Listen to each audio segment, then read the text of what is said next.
AI just replaced generals. Future battles will be won by algorithms in milliseconds.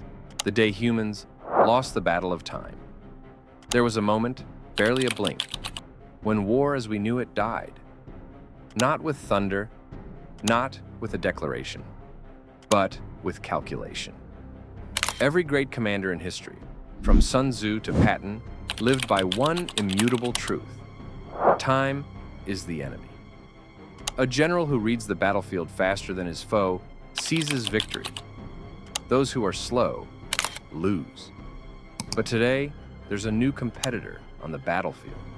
One that never tires, one that never doubts, one that decides in a blink, in milliseconds, faster than any human can even perceive. This competitor isn't a strategy manual. It isn't a smarter rifle. It's artificial intelligence, a machine that digests more data in a second than a human commander could process in a lifetime. And the reality we're approaching, faster than most people realize, is that in future wars, AI will not just assist generals. It will outthink them, outpace them, replace them. This isn't science fiction. It's already unfolding. Let me take you inside the future of warfare. The battlefield became too complex for the human mind.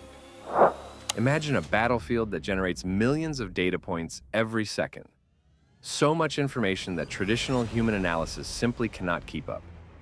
Modern surveillance satellites generate 6+ petabytes daily. Imagery requiring analysis impossible for human teams.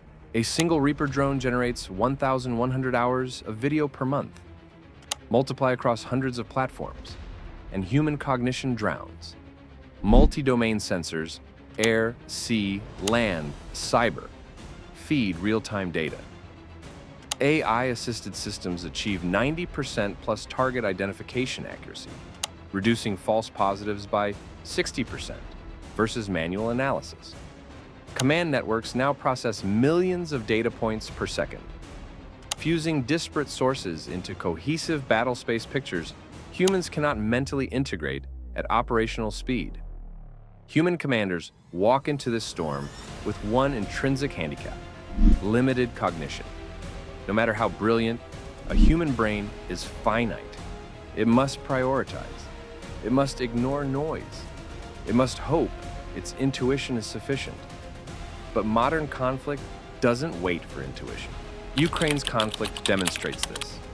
15,000 plus drone crews generate 2 million video hours, 5 to 6 terabytes daily, feeding AI systems that identify threats faster than human operators can process imagery. Recent AI analytics achieve 94% target detection, reduce false alarms 60%, and accelerate mission planning 78%, compressing decision cycles from hours to minutes. When you combine petabytes of daily sensor data, AI identification of targets and anomalies across domains, real-time integration of multi-source intelligence, automated prioritization, and predictive battle space modeling, you exceed human cognitive limits. So let me ask, when a computer can see a threat before a human can even recognize it, who truly commands the battle? When speed becomes the new strategy. In war, speed is more than advantage. Speed is survival. Hypersonic missiles travel Mach 5+. Detection to impact, seconds. Human OODA loops, minutes. The gap is existential. Military AI now processes inputs from dozens of satellites, hundreds of sensors in under 12 seconds, synthesizing thermal, radar, electromagnetic data before humans finish initial assessment. Traditional command loops, observe, orient, decide, act, no longer work fast enough. So militaries turn toward algorithmic command. AI isn't just a tool, it's a decision maker. There is a difference between using AI as a calculator and letting it make choices. Initially, AI helped in limited roles, identifying targets, sorting satellite images, assisting logistics. This was decision support. Today, AI executes decision authority. The US Project Maven uses machine learning to process massive intelligence streams and highlighting targets faster than humans. This is not theory, it's operational. The swarm is the commander now. Perhaps the most striking evidence that generals are becoming obsolete is the rise of swarm warfare. Traditional armies centralize command and control. Orders flow downward. The general speaks, troops respond. Swarm systems flip this paradigm. Hundreds or thousands of autonomous agents communicate and coordinate without human control. The U.S. Navy's Perdix swarm, where released 103 micro-UAS from fighter jets that function collectively, sharing positioning, navigation, and task data without human intervention, proving autonomous coordination. In recent conflicts, AI-powered drone swarms have hit the battlefields.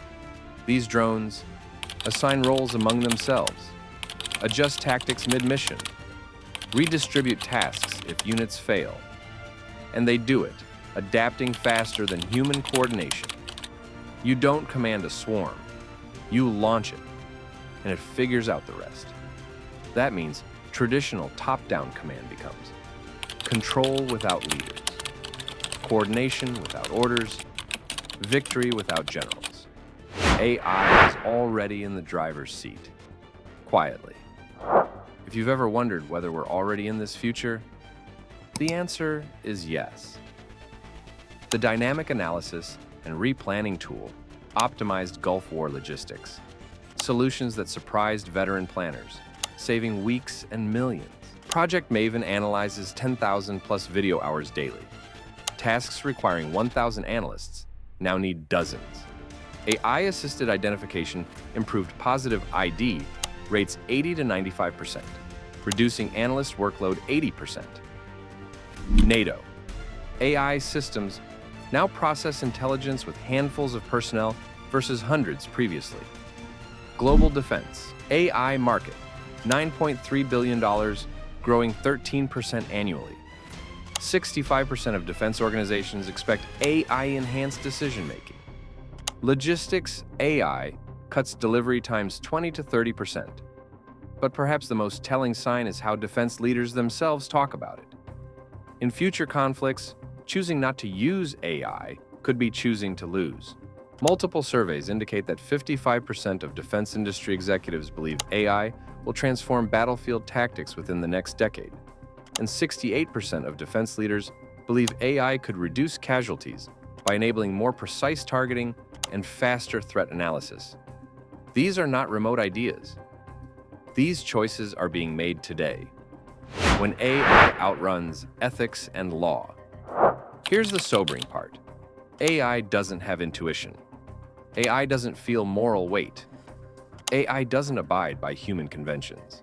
These systems make decisions based on patterns and optimization, not on compassion. This creates a collision between speed and judgment.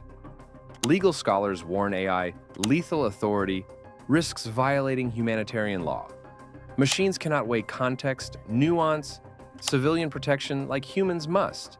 That's the uncomfortable truth. Speed doesn't equal wisdom. Power doesn't equal ethics. And an algorithm doesn't understand human suffering. Yet militaries continue, not from negligence, but because modern warfare forces choices nobody faced before. The choice isn't between AI and morality. It's between a slow method that gets overrun and a fast method that risks unintended consequences. Who holds the future? So the final question isn't, will AI replace generals? It's, which side will control the algorithms that decide war? Because when milliseconds matter more than doctrine, when drones outnumber infantry, when machines analyze faster than humans can think, the future of conflict, and indeed the future of peace and power, rests not with those who hold armies, but with those who hold the code.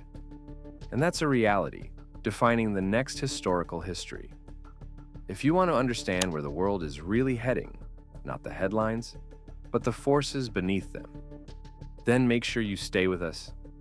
Subscribe to Warzone Masters for analysis on power, technology, and conflict. Like this video and comment below. Do you believe I should ever be allowed to make life and death decisions in war? Your perspective matters. War Zone Masters, where we decode the algorithms, swarm tactics, and millisecond decisions, replacing generals before they realize command authority has already transferred to code.